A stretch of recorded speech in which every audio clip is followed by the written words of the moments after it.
हम लोग जो फुटेजेस थे वो सिमिलर मैच कर रहे थे, तो वहाँ से ही हम लोगों ने अनुसंधान शुरू किया। उसमें एक अमित नाम का लड़का जेल गया हुआ था और उसके बाद उसके गिरोह के 2 लोग और बाकी थे, इनफैक्ट 3 लोग, एक और सहयोगी था। तो उस पर हम लोग काम किए और काम करने के बाद इन लोगों की गिरफ्तारी हुई और गिरफ्तारी के बाद तीनों केसेस के जो भी सम्मिलित अपराध प्रवृत्ति थे सबको हम लोगों ने अरेस्ट किया और जितना भी इसमें सामान लूटा गया था वो सब बरामद हुआ। वैष्णवी ज्वेलर्स का भी सामान बरामद हुआ और जो ज्वेल कार्ट का था सामान, वो सारा का सारा सामान आप लोगों के सामने है। और ये आर्टिफिशियल ज्वेलरी है, ये सब हमने बरामद किया। ये लोग यंग क्रिमिनल। रविवार के दिन एक घटना घटी थी कंकड़बाग में, ओल्ड बाईपास पर एक ज्वेल कार्ट करके फैशन ज्वेलरी की दुकान है और बाहर से देख के नॉर्मल ज्वेलरी दुकान की तरह ही लगती है। रविवार का दिन था, 26 दिसंबर तिथि थी, 9 बजे रात्रि में हम लोग सूचना मिली। नमस्कार, रिपब्लिकन न्यूज़ देख रहे हैं आप। मैं हूं तनुज मासूम। एक बार अपराधियों को अपराध करने की लत लग जाए तो वो जल्दी छूटती नहीं है, जल्दी जाती नहीं है और 40 महीने की जेल काट कर वापस आने के बाद ये शातिर अपराधी, तस्वीरों में जिसे आप देख रहे हैं, इसने पटना की सड़कों पर खुलेआम अपराध और जघन्य हत्याकांड को धराधर अंजाम दे दिया है। इसी दिसंबर महीने में 40 महीने की जेल काटकर ये तीनों अपराधी बाहर आए थे। इसके साथ ही पहले भी जेल जा चुके हैं और अब ये पटना के गर्दनी बाग में वैष्णवी ज्वेलर्स में लूटकांड इसने किया। वहीं ज्वेलर्स में लूटकांड किया, वो आर्टिफिशियल ज्वेलरी की दुकान थी और इसने सोचा कि ओरिजिनल सोने की दुकान है, वहाँ पर धड़ल्ले से लूटकांड किया और उसी दुकान में काम करने वाली एक सेल्स गर्ल के पति की गोली मारकर जघन्य हत्याकांड को भी अंजाम दे दिया। वहीं किन्नर हत्याकांड के मामले में इससे पहले भी तस्वीरें हमने आपको दिखाई कि किस तरीके से कंकड़बाग की सड़कें जल उठी थी। किन्नर ने सड़क पर प्रदर्शन किया था और किन्नर हत्याकांड को भी अंजाम इसी लुटेरे ने दिया था और अंततः अब पटना पुलिस के हत्थे चढ़ चुका है। इससे पहले भी इसके बहुत सारे आपराधिक इतिहास रहे हैं। पटना के एसएसपी उपेंद्र शर्मा ने खुद बताया है कि ये पहले भी कई बार जेल जा चुके हैं और अब जो है 40 महीने की जेल काट कर बाहर उतरे और पटना की सड़कों पर महज चंद हफ्तों में इसने इतने सारे कांड कर दिए कि पटना पुलिस और लोगों के नाक में दम कर रखा था इन शातिर अपराधियों ने। इसने हत्याकांड, किन्नर हत्याकांड के मामले में इसके साथ ही पहले भी जेल जा चुके हैं और अब ये पटना पुलिस के हत्थे चढ़ गए। इसमें 2 जो है वो सहोदर भाई हैं और दोनों पटना जिला के ही रहने वाले हैं। सुनिए क्या कुछ जानकारी दे रहे हैं पटना के एसएसपी उपेंद्र शर्मा। रविवार के दिन एक घटना घटी थी कंकड़बाग में, ओल्ड बाईपास पर एक ज्वेल कार्ट करके फैशन ज्वेलरी की दुकान है और बाहर से देख के नॉर्मल ज्वेलरी दुकान की तरह ही लगती है। रविवार का दिन था, 26 दिसंबर तिथि थी, 9 बजे रात्रि में हम लोग सूचना मिली थी कि लूट के दौरान एक व्यक्ति को गोली मार दी गई थी। घटनास्थल का मुआयना एएसपी सदर के द्वारा किया गया था। कंकड़बाग थाना अध्यक्ष तुरंत मौके पर पहुंचे थे, एसपी ईस्ट भी गए थे और सेल की टीम भी लगी थी। घटना बड़े निशंस तरीके से और बहुत ही ज़्यादा डेस्परेट तरीके से की गई थी और जब घटना का मुआयना किया गया तो हतप्रभ बात ये आई आश्चर्यजनक कि उस दुकान में कोई सोने का आइटम था ही नहीं। आर्टिफिशियल ज्वेलरी था और उसका दाम सेकेंड हैंड में या बेचने के टाइम पे कुछ मिलना भी नहीं है। इससे लगा कि ये जो अपराधी इसमें सम्मिलित हैं उनका होमवर्क भी बहुत कमज़ोर है और उनको जानकारी भी इस क्षेत्र की कम है, जिसकी वजह से उन लोगों ने ऐसी घटना कर दी। और घटनास्थल में जो घटनाक्रम हुआ था उसमें घटना में जो दुकान है उसके जो सेल्समैन हैं और वहाँ पे एक सेल्स गर्ल भी थी, उन लोगों के साथ ये घटना हो रही थी। उसी दौरान जो मृतक हैं, चूँकि उनकी पत्नी सेल्स गर्ल है तो वो आ रहे थे उनको ले जाने के लिए। उनका रोज़ाना का ये टाइम टेबल था कि रात में 8:30-9 बजे के आसपास आते थे और वहाँ से उनको ले के जाते थे। चूँकि लुटेरे पहले से दुकान में थे और ये अनायास अपनी पत्नी को लेने के लिए दुकान में घुसे तो उनको ऐसा लगा कि इन पे अटैक हो गया है, इन पे धावा बोल दिया गया है और ये पकड़े जाएंगे। उसी दौरान गोली चला दी गई और उसमें उनकी हत्या हो गई। मौके पर ही उनकी मृत्यु हो गई थी। बाद में जो कार्रवाई हुई आप लोगों के सामने है। उस घटना का मुआयना किया गया और सीसीटीवी फुटेजेस को हम लोगों ने देखा तो एक पैटर्न निकल के आया था। कुछ दिन पहले अनिसाबाद गोलंबर पर भी एक दुकान है जो कि वैष्णवी ज्वेलर्स, वहाँ पर 18 तारीख को, शनिवार का दिन था, वो शाम में लगभग 8:30 बजे इसी तरह से घटना घटी थी। हड़बड़ाहट में, डेस्परेशन में वहाँ भी गोली फायरिंग हुई थी और वेशभूषा से, ड्रेस के पहनावे से और हालचाल से, हुलिया से ये आइडेंटिफाई हुआ कि ये वही दोनों अपराधी यहाँ पे भी कार्रवाई कर रहे हैं। और अनुसंधान किया गया और टेक्निकली हम लोग देखें तो इस दोनों घटनाओं के बीच एक और घटना घटी थी। वो घटना थी 21 तारीख को कॉलोनी मोड़ के पास टेम्पो में एक ट्रांसजेंडर महिला को लूट के दौरान गोली मार दी गई थी। हम लोग के जो फुटेजेस थे वो सिमिलर मैच कर रहे थे, तो वहाँ से ही हम लोगों ने अनुसंधान शुरू किया। उसमें एक अमित नाम का लड़का जेल गया हुआ था और उसके बाद उसके गिरोह के 2 लोग और बाकी थे, इनफैक्ट 3 लोग, एक और सहयोगी था।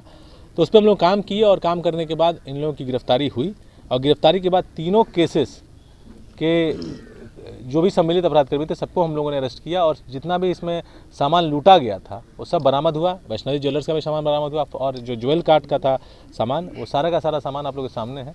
और ये आर्टिफिशियल ज्वेलरी है, ये सब हम लोगों ने बरामद किया।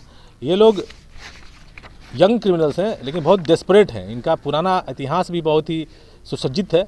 इसमें 2018 में आप लोगों को ध्यान होगा, आप लोग पहले से यहाँ कार्यरत हैं, कंकड़बाग में ही एक सिपाही पे क्विक मोबाइल पे गोली चली थी। अगेन वो यही लड़का था, यही लड़का था। उस केस के बाद ये लोग जेल गए थे, तो लगभग 40 महीने के बाद ये लोग जेल से निकले हैं। जेल से निकले भी दिसंबर में ही है, कोई दुर्गा पूजा में, दिवाली में निकला है, कोई दिसंबर में निकला, पिछले 1 महीने के दौरान निकले हैं। और निकलने के बाद 18 को पहली घटना, 21 को दूसरी घटना और 26 को तीसरी घटना, 7 दिन में 3 घटना।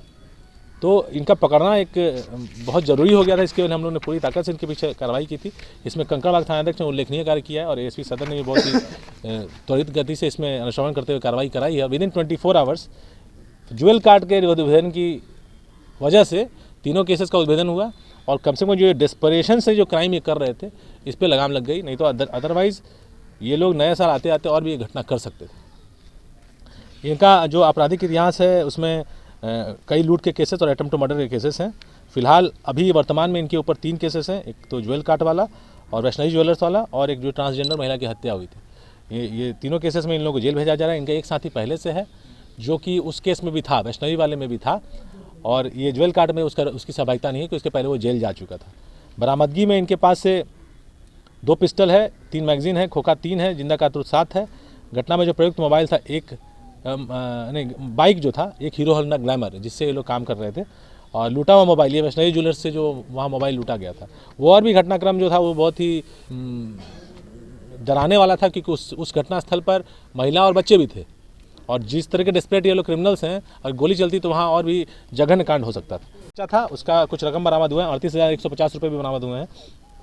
और लूटा गया सारा आभूषण चूँकि ये लोग बेच नहीं पाए, इनको समय नहीं मिला, वो सब हम लोगों ने बरामद कर लिया है।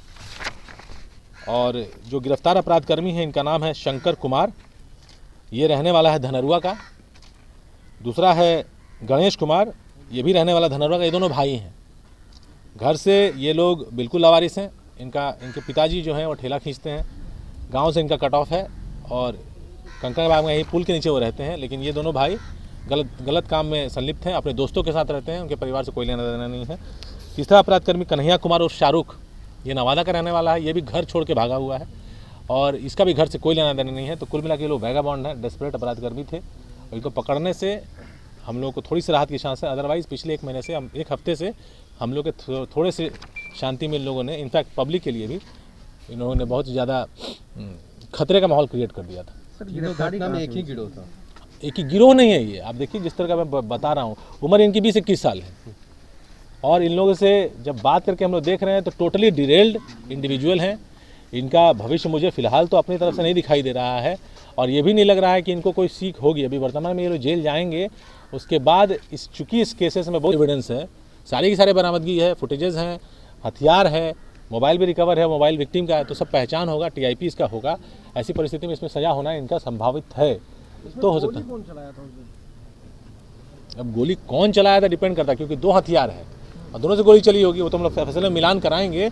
लेकिन ट्रांसजेंडर वाले पे ये बताता है कि जो अमित जेल गया वो चलाया था और ये वाले में शाहरुख जो है वो चलाया था। और हाँ, मनीष को गोली मारा कौन? ये शाहरुख हाँ, इस वाले में शाहरुख मारा है और उस ट्रांसजेंडर वाले में बताता है कि अमित चलाया था।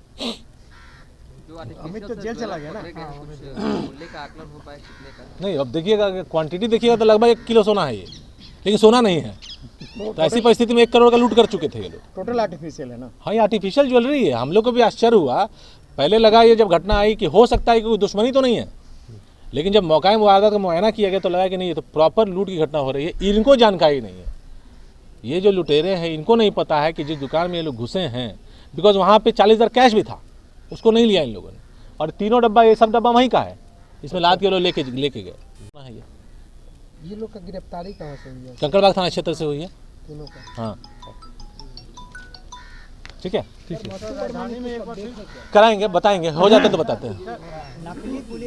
कल की घटना। हाँ, ये FIR हुआ है, इसको जांच कर रहे हैं हम लोग, और जांच करके उद्भेदन करके आप लोग बता देंगे। कई मामले आ रहे हैं, नकली पुलिस ये बिल्कुल मतलब इस तरह का 3-4 महीने भी एक पीरबहर में मैटर आया था, जो STF का कह के इस तरह की घटना किया था। कदमकुआ में भी 17 दिसंबर को एक घटना हुआ था मछली व्यवसायी से, उसको हम लोग कर रहे हैं। उसमें एक पकड़ा गया था। हाँ, तो आज का अनुसंधान जटिल है, उसको पता करना पड़ जाता है। ये गिरोह दूसरे तरीके से काम करता है, तो करके हम लोग बताते हैं। ठीक है सर, 31st नाइट और देखा कि बड़ा ही दृष्टिगोचर रूप से छापा गया है। आप लोग के माध्यम से फिर बता देना चाहें कि 31/1/2 if I am correct, the that is not wrong, तो यही डेट है। इसमें रोक लगाई गई है सरकार की तरफ से, ऐसा ही है ना कुछ इसमें पार्कों में। तो इसको आप, अब जब आपने मुझसे सवाल किया है तो मैं इसको जोड़ना चाहूँगा कि 31/1/2 को हम भली घर पे मनाएं, अन्यथा सार्वजनिक जगहों पे कोई जमावड़ा करने की आवश्यकता नहीं है। बिकॉज सिक्योरिटी एंगल हम लोग को देखना काम है, लेकिन हेल्थ को हम लोग नहीं देख सकते, हेल्थ में गुहारी लगा सकते हैं। और ये पिछले साल हम लोगों ने देख लिया है कि किस तरीके का दृश्य आया था। तो जो सरकारी गाइडलाइंस आ रहे हैं उसको देखते हुए 31/1/2 को लोग सेलिब्रेट करें, और नववर्ष की मेरी तरफ से अग्रिम शुभकामनाएं सभी को। उसके लिए हम लोग करा रहे हैं। अभी मैं वही बात बता रहा हूँ कि इससे लोगों को डेटर करना चाहिए, इससे लोगों को थोड़ा हाथ पैर पीछे लेना चाहिए। बिकॉज एक तो गाइडलाइन आ गया कि पब्लिक प्लेसेस को बंद कर दिया गया, नहीं जाना है।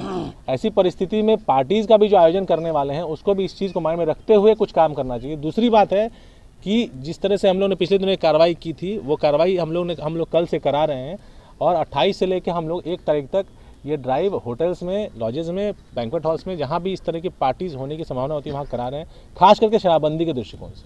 उसके अलावा, और ये कार्रवाई शाम के 6 से रात के 10 बजे तक रैम्पेंट चलेगी सभी थाना में, शहरी थाना क्षेत्रों में। उसके अलावा बाकी सिक्योरिटी तो अलर्ट पे रहती है। नववर्ष के अवसर पर हम लोग स्पेशल ब्रांच और बाकी एजेंसीज की भी सूचनाएं आती हैं, उसको देखते हुए हम लोग कार्रवाई कर रहे हैं। रिपब्लिकन न्यूज से जुड़ने के लिए सब्सक्राइब बटन दबाकर चैनल को सब्सक्राइब करें।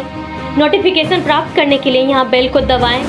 वीडियो अच्छा लगे तो लाइक करें और दोस्तों के साथ शेयर करना ना भूलें।